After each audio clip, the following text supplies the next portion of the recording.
Good morning, students. Our lesson in biology, improvement in food resources, is already completed. This week, we are going to revise our lesson once again.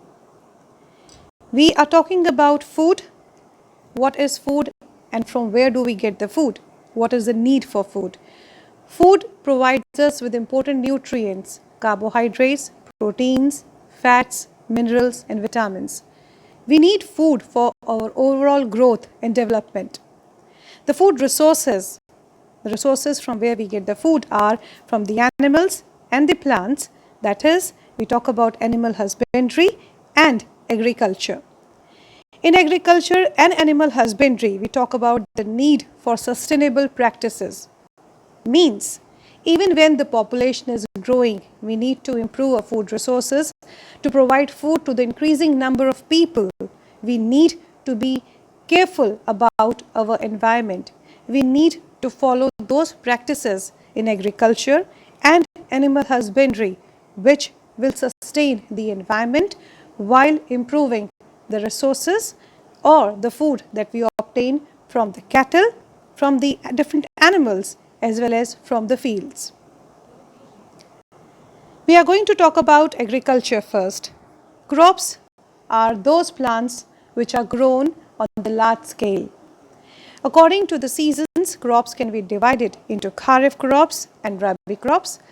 Different crops are grown for different purposes. We grow cereal crops so that we can obtain carbohydrates. Pulses are grown so that proteins are obtained from them. Fruits and vegetables provide us with vitamins and minerals. Spices grown in the fields provide us with the taste and flavor, and so on.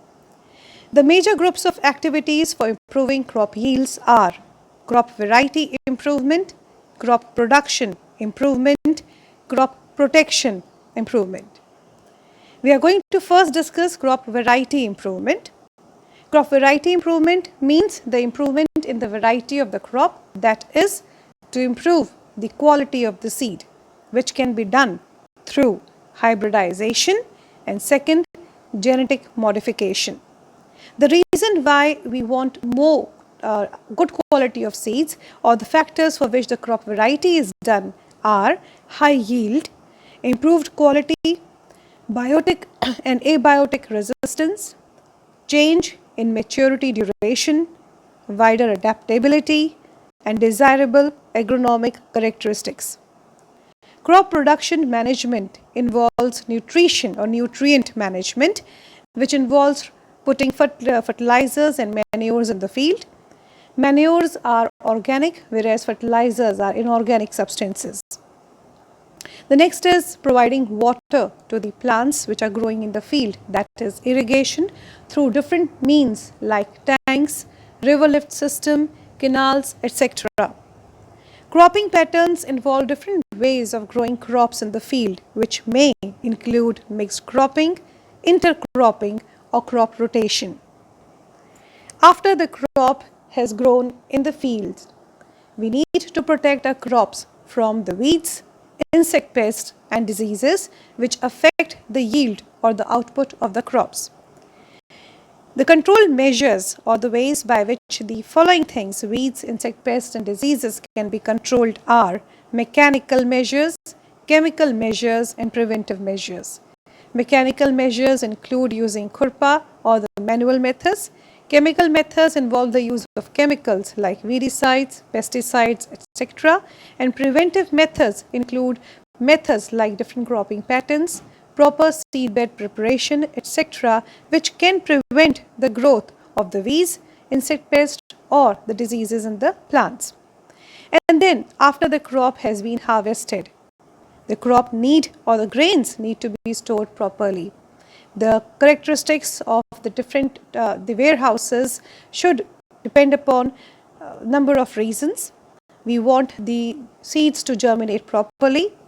The quality of the seeds or the grains should be good, and therefore care has to be taken that there should be no crack in the doors or the windows of the warehouses. The humidity should not be more than the higher levels, and so on. The next is animal husbandry.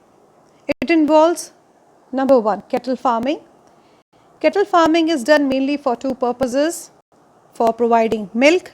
So we have the milch cattle and the animals which are used in the farms for work, that is the draught animals.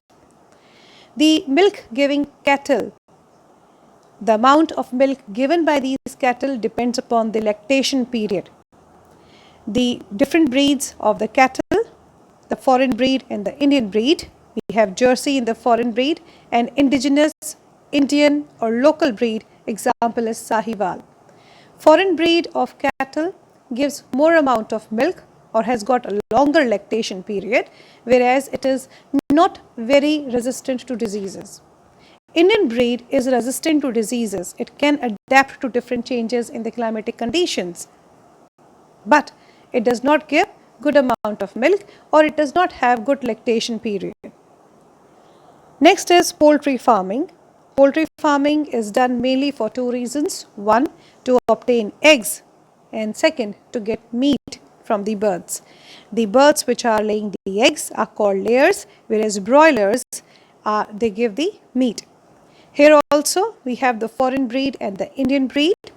The foreign breed lays more number of eggs, the size of the eggs is more, but then they are not resistant to diseases.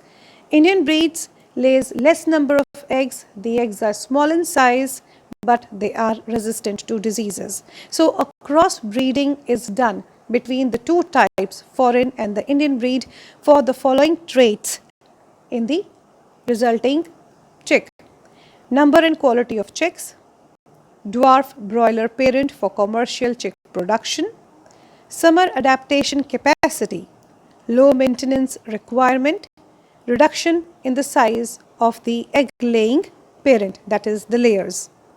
We now come to fish production. Fish is obtained mainly from freshwater resources and the seawater resources.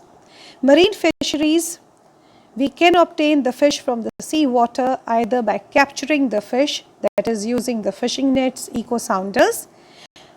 On the other hand, fish can also be it can be cultured to increase the commercial production of the fish obtained from the seawater. Inland fisheries include the fresh water as well as the brackish water. Again here, fish can either be captured using the fishing nets or cultured. We have already discussed composite fish culture in this regard. Beekeeping or apiculture is done because it requires low investment as well as it is the additional income generating activity for the farmers. It has a foreign breed, that is Italian bee, Apis mellifera. Indian bees, one of the examples is Apis dorsata. Foreign breed or the Italian breed sting less and they have got high honey collecting ability, whereas the Indian bees do not have this feature. Pasturage are the flowers available to the bees for nectar and the pollen collection. The quality of the honey depends upon the pasturage or the flowers available to the bees.